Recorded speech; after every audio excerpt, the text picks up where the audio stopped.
إن الحمد لله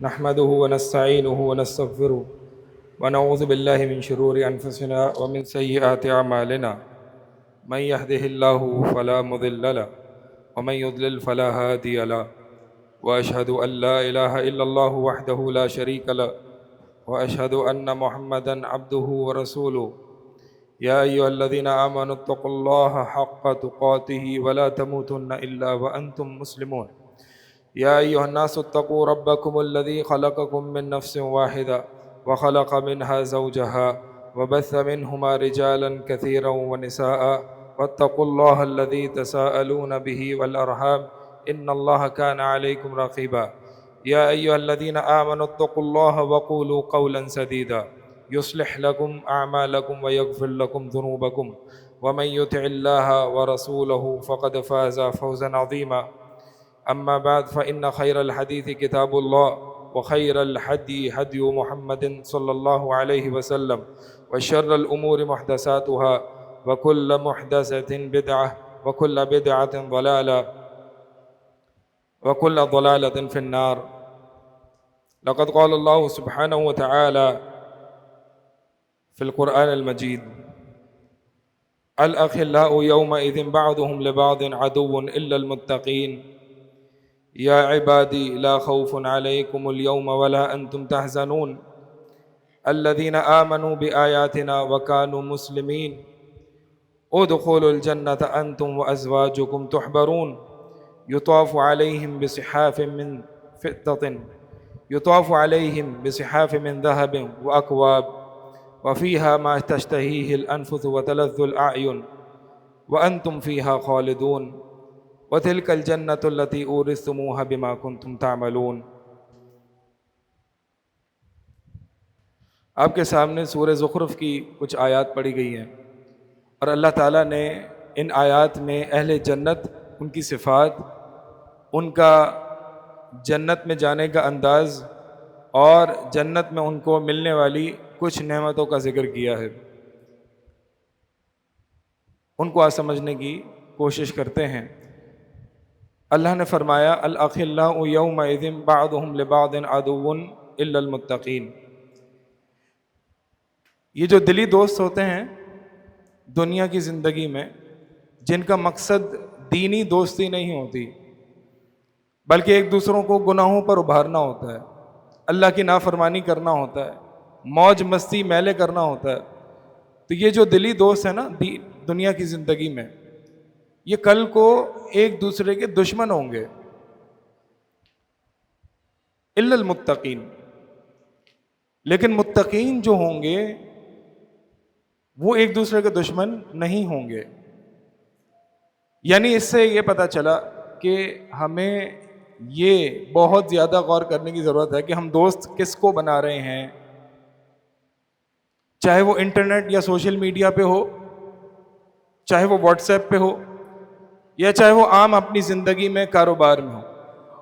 عموماً جو ہم دوستیاں بناتے ہیں نا وہ دو وجوہات کی بنیاد پر ہوتی ہے۔ ایک وجہ یہ ہوتی ہے کہ دنیا کا کوئی مفاد، کوئی مقصد ہوتا ہے، دنیا کو کوئی فائدہ ہوتا ہے، اور دوسرا ایسی تفریح موج میلہ کہ بھائی مجھے اس سے دوستی اس لیے پسند ہے، مجھے مزہ آتا ہے، تفریح ہوتی ہے، موج میلہ لگتا ہے۔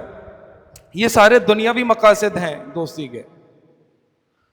اللہ تعالیٰ نے اور شریعت نے جو ہمیں دوستی کا تصور دیا ہے وہ دنیاوی دوستیوں سے بالکل مختلف ہے۔ ہم دوست اس لیے نہیں بناتے کہ ہمیں اس سے کوئی دنیاوی مفاد ہے یا مجھے اس کے ساتھ بیٹھنے میں مزہ آتا ہے۔ ہم وہ الگ بات ہے اگر کوئی دینی دوست ہے تو اللہ تعالیٰ نے لذت بھی آپ کو دے دی تو یہ اللہ کا ثواب ہے اس دنیا کی زندگی میں۔ یعنی ایک انسان، اس کے دینی دوست ہوتے ہیں، اللہ کے لیے محبت ہوتی ہے، اور اللہ تعالیٰ اسی دوستی میں برکت بھی ڈالتا ہے، لذت بھی ڈال دیتا ہے، اس کو اس میں مزہ بھی آتا ہے، تو یہ اللہ کی طرف سے ایک ثواب ہے جو کہ انسان کو دینی عبادات میں ملتا ہے۔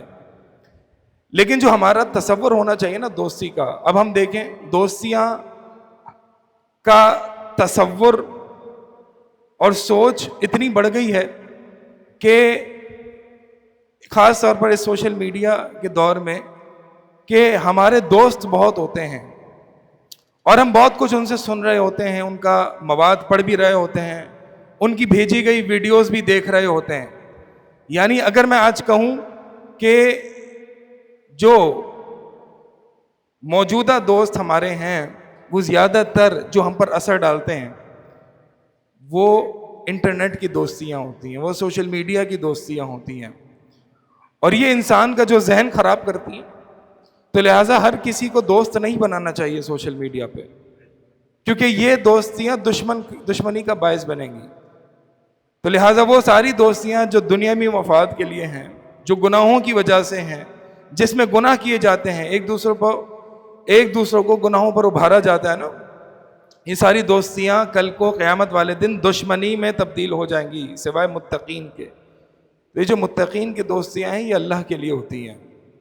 یہ نام سے ہی واضح ہو رہا ہے کہ ایک دوسرے کو تقوی پر ابھارتی ہیں. یہ وہ دوست ہوتے ہیں کہ جو 100 میں ایک ہوتے ہیں، کہ جو بعض اہل علم فرماتے ہیں کہ انسان کے اپنے نفس سے بھی زیادہ ایک نیک دوست اچھا ہوتا ہے، کیونکہ نفس بعض اوقات برائی کی طرف ابھارتا ہے، لیکن جو نیک دوست ہوتا ہے نا وہ آپ کو اللہ کے دین کی طرف جوڑتا ہے، اللہ کی یاد دلاتا ہے نا. اللہ والے کچھ ایسے لوگ ہوتے ہیں کہ جن کے ساتھ بیٹھ کے اللہ یاد آ جاتا ہے. ابن القیم رحمہ اللہ فرمایا کرتے تھے جب ہم دنیا کی مصیبتوں اور دنیا کے غموں میں پڑ جاتے تھے تو اپنے شیخ الاسلام ابن تیمیہ رحمہ اللہ کے پاس آتے اور ان کو دیکھ کے اللہ یاد آ جاتا، آخرت یاد آ جاتی. ابو داؤد رحمہ اللہ ان کے شیخ ہیں امام احمد ابن حنبل رحمہ اللہ، فرماتے ہیں کہ کان مجالس احمد مجالس الآخرہ، کان مجالس احمد مجالس آخرہ، یعنی امام احمد کی جو مجلسیں ہوتی تھیں وہ آخرت کی مجالس ہوتی تھی. صحابہ ایک دوسرے سے کہتے ہیں تعال نؤمن ساعتن، آؤ ذرا ایمان تازہ کریں. تو یہ وہ دوستیاں ہوتی تھیں.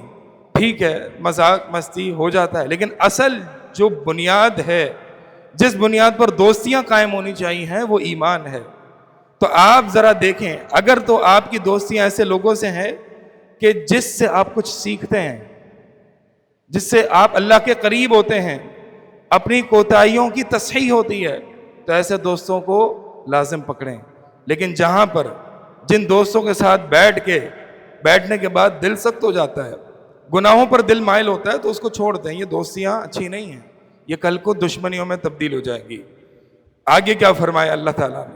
تو یہ جو دوستیاں ہیں نا، جو نیک دوستیاں ہیں، دین کی بنیاد پر دوستیاں ہیں، یہی کام آئیں گی کل کو قیامت والے دن، جو تقوی کی بنیاد پر ہیں. آگے اللہ نے فرمایا یا عبادی لا خوف علیکم اليوم ولا انتم تحزنون، اے میرے بندو آج تم پر نہ کوئی خوف ہے نہ کوئی غم ہے. یعنی نہ، یہ دو طریقے سے اللہ تعالیٰ نے ان لوگوں کو تسلی دی ہے، دو طریقے سے. ایک یا عبادی، اے میرے بندو، اس میں محبت کی طرف اشارہ ہے. یہ اللہ کے خاص چنیدہ بندے ہیں کہ جو اللہ کے لیے دوستیاں لگاتے ہیں. یہ جو دوستیاں ہیں نا، یہ ایک انسان کا مائنڈ سیٹ اور فکر بتاتی ہے. اگر آپ کا مقصود آخرت ہے تو آپ اللہ کے لیے دوستیاں بنائیں گے، اگر آپ کا مقصود دنیا ہے تو آپ دنیا کے لیے دوستیاں بنائیں گے.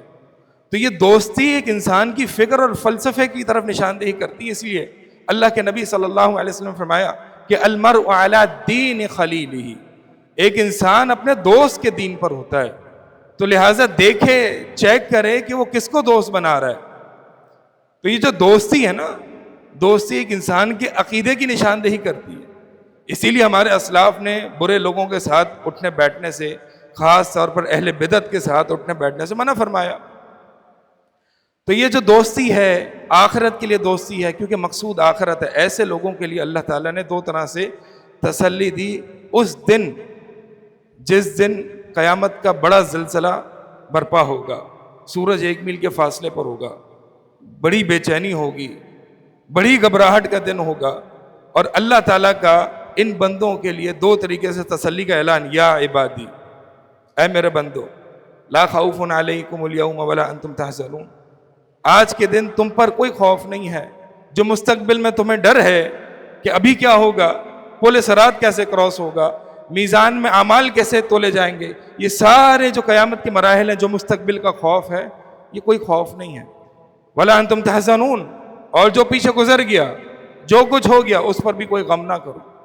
اور یہ یقین جانیے قیامت کا زلزلہ، ان الزلزلۃ الساعۃ لشیء عظیم، کہ قیامت کا جو زلزلہ ہے بڑا بڑا زلزلہ، اللہ تعالیٰ نے اس کو عظیم کہا ہے. یوم ترونھا تذہل کل مرضعۃ عما ارضعت، کہ ہر حاملہ عورت، ہر دودھ پلانے والی عورت جو ہے وہ اپنے بچے سے غافل ہو جائے گی. وتضع کل ذات حمل حملها، اور ہر حاملہ عورت اپنے حمل کو وضع کر دے گی. پہاڑ روئی کی طرح اڑ جائیں گے، لوگ نشے کی کیفیت میں ہوں گے. یہ زلزلہ عظیم میں اللہ تعالیٰ کی یہ تسلی اپنے بندوں کو یقیناً بہت معنی رکھتی ہے، بہت معنی رکھتی ہے. یا عبادی، اے میرے بندو، یہ اللہ کی خاص بندے ہیں، یہ عبودیت خاصہ ہے، یہ خاص بندگی ہے اللہ کی. یہ لوگ تھے، اللہ تعالیٰ نے جہاں بھی اپنی طرف عبد کی نسبت کی ہے، اللہ کی محبت کی علامت ہے.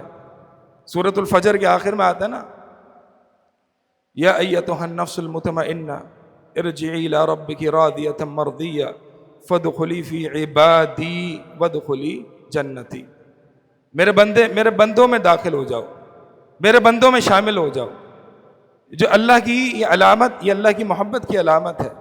یا عبادی لا خوف علیکم اليوم ولا انتم تحزنون.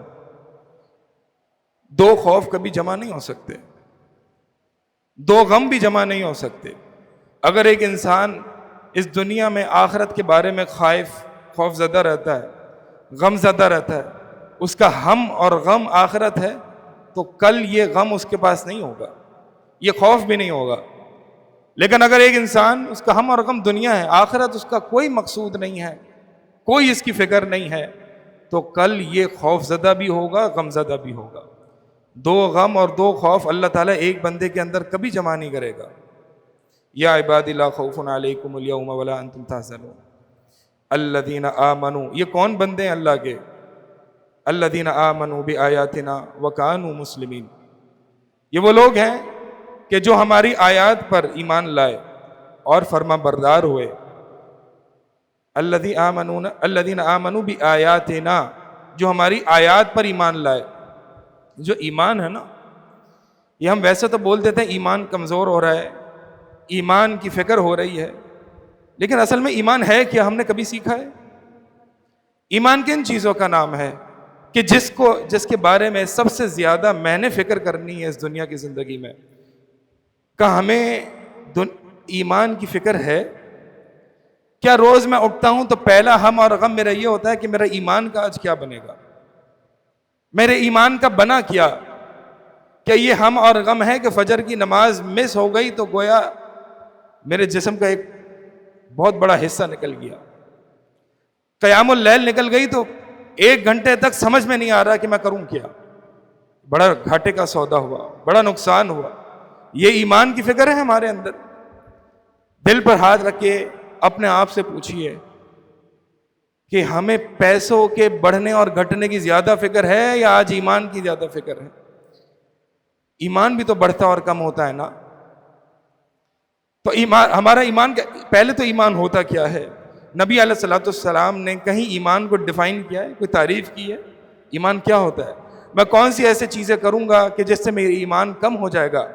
کون سی ایسی چیزیں ہیں جو نواقض ایمان میں سے ہیں جس سے میرا ایمان کلیتاً نکل جائے گا؟ کوئی فکر، کوئی حیا، کوئی انسان اس کو اپنا غایت اور مقصود بنائے. تو اصل بات یہ ہے کہ آج ہم اپنے آپ پر غور کریں نا، تو پیسہ آتا اور جاتا، پلس مائنس ہوتا ہے تو ہمیں بڑی فکر ہوتی ہے.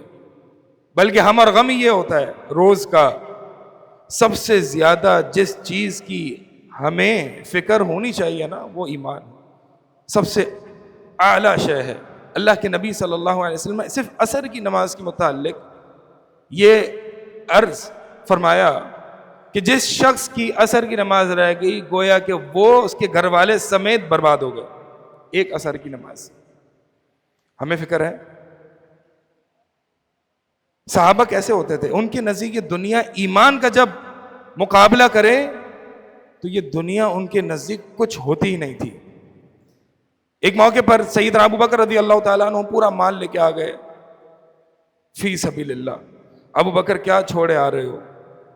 اللہ کے رسول، اللہ اور اس کے رسول کو پر ایمان چھوڑے آ رہا ہوں، ایمان چھوڑے آ رہا ہوں.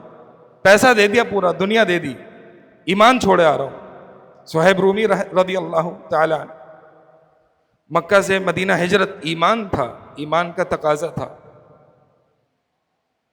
اللہ کے نبی صلی اللہ علیہ وسلم وہاں تھے مدینہ میں، حکم تھا مدینہ کی طرف ہجرت کرنے کا.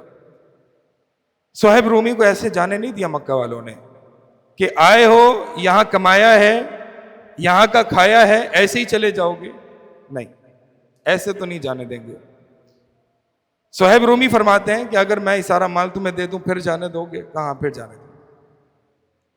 صہیب رومی بغیر زیرو ویلتھ، بغیر کسی مال کے مدینہ تشریف لائے. اللہ کے نبی صلی اللہ علیہ وسلم کی ڈائریکٹ مجلس میں حاضر ہو گئے. اللہ کے نبی صلی اللہ علیہ وسلم کو جب یہ پتا چلا، فرمایا ربح صہیب، اصل منافع تو صہیب نے کمایا ہے. اللہ اکبر، اصل منافع صہیب نے کمایا ہے. ان کے نزدیک یہ چیز نہیں ہوتی تھی. میں کتاب الزہد میں ایک روایت پڑھا تھا، حسن بصری رحمہ اللہ صحابہ کے بارے میں فرماتے ہیں، کہتے ہیں کہ ان کے پاس مال ہوتا، وہ مال کی طرف جاتے نہیں تھے، حالانکہ شدید محتاج ہوتے تھے مال کے، لیکن مال کی طرف نہیں جاتے تھے کہ کہیں یہ میرے دل کو برباد نہ کر دے. اللہ کے نبی صلی اللہ علیہ وسلم کے پاس ایک بے تحاشا مال آیا، آپ نے نماز پڑھائی، رہا نہیں گیا، سلام پھیرا، فوراً اٹھ کے کھڑے ہو گئے. مال کی یہ ٹینشن نہیں تھی کہ مال کمانا ہے، یہ ٹینشن تھی یہ مال آ گیا، دل خراب نہ ہو جائے، فوراً خرچ کر دو. اللہ، یہ وہ لوگ تھے جو کبھی اپنا ایمان کا سودا نہیں کیا کرتے تھے. اور آج ہمارا عمل کیا ہے؟ چند ٹکوں، چند نفعوں کی خاطر ہم ایمان کا سودا کر دیتے ہیں. جھوٹ بولنے پر راضی ہو جاتے ہیں، اللہ کی جھوٹی قسم کھانے پر راضی ہو جاتے ہیں، رشوت کا لین دین کرنے پر راضی ہو جاتے ہیں. چند نفع کی خاطر ہم گالیاں دینے پر راضی ہو جاتے ہیں. یعنی یہ ہمارے ایمان ہے آج. اور پھر ایک انسان جتنے بھی یہ دعوے کرتا رہنا کہ بھائی اصل مقصد آخرت ہے، آپ کا عمل ایسا نہیں ہے. اللہ تعالیٰ نے کیا فرمایا سورہ بنی اسرائیل میں؟ وَمَنْ أَرَادَ الْآخِرَةَ وَسَعَى لَهَا سَعْيَهَا وَهُوَ مُؤْمِنٌ فَأُولَئِكَ كَانَ سَعْيُهُمْ مَشْكُورًا. کہ جو آخرت جس کا مقصود ہے اور پھر صرف زبانی کلامی بات نہیں ہے، وَسَعَى لَهَا سَعْيَهَا، اس کے لیے بہت کوشش کرتا ہے، بھرپور ہاتھ پاؤں مار دیتا ہے اپنے آخرت کو سنوارنے کے لیے، اس حال میں کہ وہ ایمان والا ہے، اس کا عقیدہ ٹھیک ہے. ہاں، تو یہ وہ لوگ ہیں کہ جن کا عمل مشکور ہے، اس کی قدر کی جائے گی، اس کا ثواب دیا جائے گا. مجھے بتائیں، ہمارے اعمال ایسے ہیں کہ جس کا عقیدہ اتنا پختہ ہو، جس میں آخرت اتنی پختہ ہو، یا عبادی لا خوف علیکم اليوم ولا انتم تحزنون الذین آمنوا بآیاتنا وکانوا مسلمین. ایمان سب سے اعلیٰ شے ہے. اللہ کی قسم، سب جا سکتا ہے، ایمان نہیں جا سکتا ایک انسان سے. جب یہ سوچ بن جائے نا، سب قربان ہو سکتا ہے، سب. ایمان نہیں ہو سکتا. مادی نقصان برداشت ہو سکتا ہے، پیسوں میں اتار چڑھاؤ آ سکتا ہے، ایمان میں کمی نہیں ہونی چاہیے. صحابہ کتنے فکر مند ہوا کرتے تھے. صرف ایمان کم ہونے پر حنظلہ اپنے آپ کو کہہ رہے ہیں منافق ہو گیا حنظلہ. ابو بکر کے پاس آتے ہیں، ابو بکر کہتے ہیں میرے ساتھ بھی یہ معاملہ ہے. اللہ کے نبی صلی اللہ علیہ وسلم کی مجلس میں بیٹھتے ہیں، ایمان بڑھ جاتا ہے. گھر والوں کی طرف آتے ہیں، ایمان کم ہو جاتا ہے. فکر تھی نا، ایک فکر تھی. اللہ کے رسول، ایک صحابی آتے ہیں، اللہ کے رسول صلی اللہ علیہ وسلم، ایسی چیزیں، ایسے خیالات ذہن میں آ رہے ہیں کہ میں آسمان سے پٹک دیا جاؤں، میں گرا دیا جاؤں، میں مر جاؤں کہ میں اپنی زبان سے وہ بات نکالوں. فکر تھی ایمان کی. معاذ بن جبل، مسند احمد کی روایت، اللہ کے نبی صلی اللہ علیہ وسلم کے پاس آتے ہیں، اللہ کے رسول ایک سوال ہے، بیمار ہو گیا ہوں، اس کو سوچ کے غم زدہ ہوا ہوں، بڑا غم لاحق ہے، بیمار کر دیا اس سوال نے. آپ بتائیے مجھے اللہ کے رسول کوئی ایسا عمل جس سے میں جنت میں چلا جاؤں. جب فکر ہوتی ہے تو سوال آتے ہیں. آج ہم ماشاءاللہ، ہم خاص طور پر ہم یہاں پہ یا اس ادارے میں علماء کا آنا جانا رہتا ہے، مشائخ کا آنا جانا رہتا ہے. مشائخ آتے ہیں، کلاس پڑھاتے ہیں، چلے جاتے ہیں۔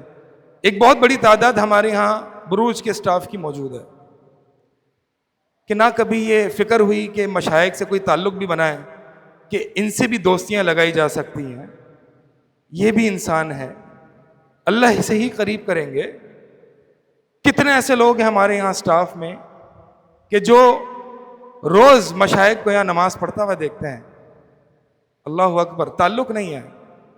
کیا وہ آپ سے آ کے ملیں گے یا وہ آپ سے دوستیاں بنائیں گے یا ہم بنائیں گے؟ کوئی خیال نہیں ہے ہمیں۔ کبھی چلو آج فارغ ہوں، آج میں کلاس میں بیٹھ جاؤں، آج میں شیخ کے درس میں بیٹھ جاؤں، کوئی سوال ہی آتے ہوں ہمیں، کوئی یہاں پہ جو مشائخ یہاں پہ آتے ہیں، کبھی الا ماشاء اللہ ہم نے دیکھا ہو کہ کسی ہمارے سٹاف ممبر کو کوئی اپنے ایمان کے متعلق سوال ہو، شیخ کے پاس آ جائے، شیخ صاحب ایمان تازہ کر دیجئے، نصیحت کر دیجئے، اللہ سے دور ہو رہا ہوں، حل بتا دیجئے۔ نہیں، ایسے سوال تو پتہ نہیں شاید صحابہ ہی کیا کرتے تھے۔ آج کے دور میں تو ہم نہ طلبہ کرتے ہیں نہ عوام الناس کرتی ہے، بس مشائخ آتے ہیں، مسکرا کے مل کے چلے جاتے ہیں۔ یہ تعلق ہے ہمارا علماء سے۔ یہ تو وہ جگہ ہے جہاں صبح شام علماء کا آنا جانا ہے، پھر بھی یہ حال ہے ہمارا۔ زیادہ سے زیادہ سٹاف ممبران کا علماء اور مشائخ سے تعلق ہے تو اسائنمنٹس کی حد تک، امتحان کی حد تک اور ذمہ داریوں کو سونپنے کی حد تک۔ فَإِنَّ لِلَّهِ وَإِنَّ إِلَيْهِ رَاجِعُونَ۔ کیا یہ صرف پورا انتظامی ادارہ ہے؟ یہاں مشائخ آتے ہیں، روز مرہ کی بنیاد پر ہمیں کچھ نہ کچھ یہ سیکھنے کی جستجو ہونی چاہیے۔ صحابہ نبی علیہ الصلوۃ والسلام کی مجالس میں جایا کرتے تھے۔ عمر بن خطاب ایک دن کاروبار میں جاتے، ایک دن اللہ کے نبی صلی اللہ علیہ وسلم کی مجلس میں آتے، اور جس دن کاروبار پر جاتے اس دن اپنے پڑوسی سے پوچھتے تھے جو کہ اللہ کے نبی صلی اللہ علیہ وسلم کی مجلس میں جاتے کہ آج نبی نے کیا حدیثیں بتائیں۔ یہ فکر ہونی چاہیے نا۔ تو میں جتنے آخرت کی فکر کے دعوے کروں یا نعرے لگاؤں، میرا عمل ایسا کچھ نہیں ہے۔ وَسَعَى لَهَا سَعْيَهَا، بڑی کوشش کرنا۔ بلکہ ہم نے تو کئی یہاں پہ سٹاف ممبران معذرت کے ساتھ دیکھا ہے کہ جمعے تک میں لیٹ آ رہے ہیں۔ حرام ہے جمعے کی اذان کے بعد بیع، وَذَرُوا الْبَيْعَ، حرام ہے۔ کیا ہم اتنا فیل ہو گئے ہیں کہ ہم اپنے ادارے میں اپنے لوگوں کو یہ نہیں بتا سکتے کہ جمعے کی نماز میں جب خطیب صاحب آ جائیں تو آپ پر یہ ادارے کے دین کی دعوت کے کام حرام ہے؟ جب یہاں پہ ہم اصلاح نہیں کر پا رہے تو باہر لوگوں کی کیا اصلاح ہوگی؟ کیا صرف یہ حفظ کے بچوں کے لیے جمعہ کہ وہ وقت سے پہلے آ کے بیٹھیں گے، سٹاف ممبران نہیں بیٹھیں گے؟ تو آپ لوگ ماشاءاللہ سمجھدار ہیں۔ یہ مشائخ سے عدم توفیق کی یہ ایک علامت ہے کہ علم پڑا ہوا ہے، موجود ہے، آسانی سے علماء موجود ہیں، لیکن مجھے پورا 1 مہینہ بھی توفیق نہیں ہوئی کہ میں شیخ صاحب سے اپنے ایمان کے مسئلے کا ذکر کروں اور اپنی ایمان کی نصیحت لے لوں ان سے۔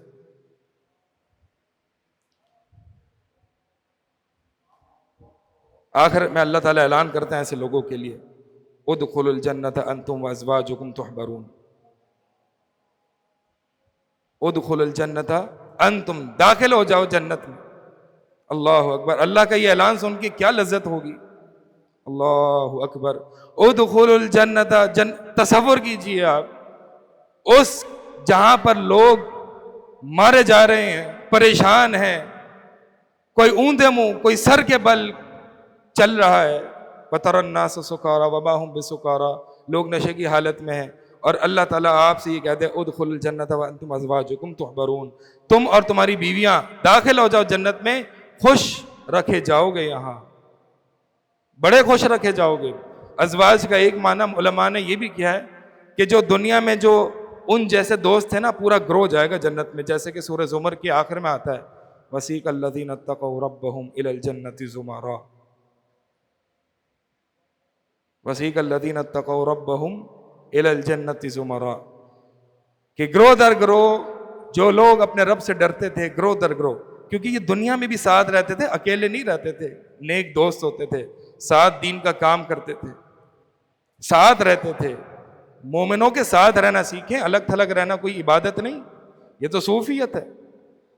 تو جیسے کہ دنیا میں ساتھ رہتے تھے، ایک دوسرے کو نصیحت کیا کرتے تھے، اللہ کی طرف جوڑا کرتے تھے، آخرت میں بھی گروہ در گروہ یہ جنت میں داخل ہوں گے، جنت کے دروازے کھول دیے جائیں گے، ملائکہ ان کا استقبال کریں گے، سلام علیکم طبتم فادخلوہا خالدین، سلامتی ہو تم پر، طبتم تم پاک ہوئے، پاکیزہ ہوئے، گناہوں سے پاک ہوئے، شرک سے بدعات سے پاک ہو گئے، داخل ہو جاؤ اس میں ہمیشہ ہمیشہ کے لیے۔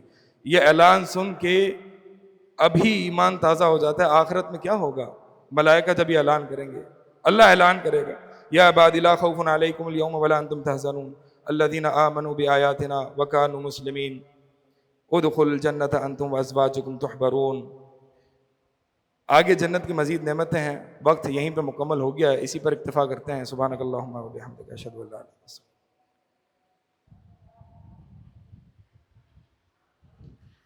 ان الحمد للہ نحمده ونستعینه ونستغفره ونعوذ باللہ من شرور انفسنا ومن سیئات اعمالنا من يهده الله فلا مضل له ومن يضلل فلا هادي له واشهد ان لا اله الا الله وحده لا شريك له واشهد ان محمدا عبده ورسوله۔ اللهم اعز الاسلام والمسلمین واذل الشرك والمشركين ودمر اعداءك اعداء الدين۔ اللهم انصر المسلمين المستضعفين في كل مكان، اللهم انصر اخواننا المسلمين في فلسطين وفي كشمير، اذهب البأس رب الناس واشف انت الشافي لا شفاء الا شفاء شفاء لا يغادر سقما۔ دعا کی درخواست آئی، ایک ہمارے جماعتی ساتھی، ان کا راستے میں حیدرآباد جاتے ہوئے ایکسیڈنٹ ہو گیا ہے اور بڑی نازک صورتحال ہے۔ اللہ تعالیٰ سے دعا ہے کہ اللہ تعالیٰ ان کو شفاء کاملہ عاجلہ عطا فرمائے۔ سبحان ربک رب العزت عما یصفون وسلام علی المرسلین والحمد للہ رب العالمین۔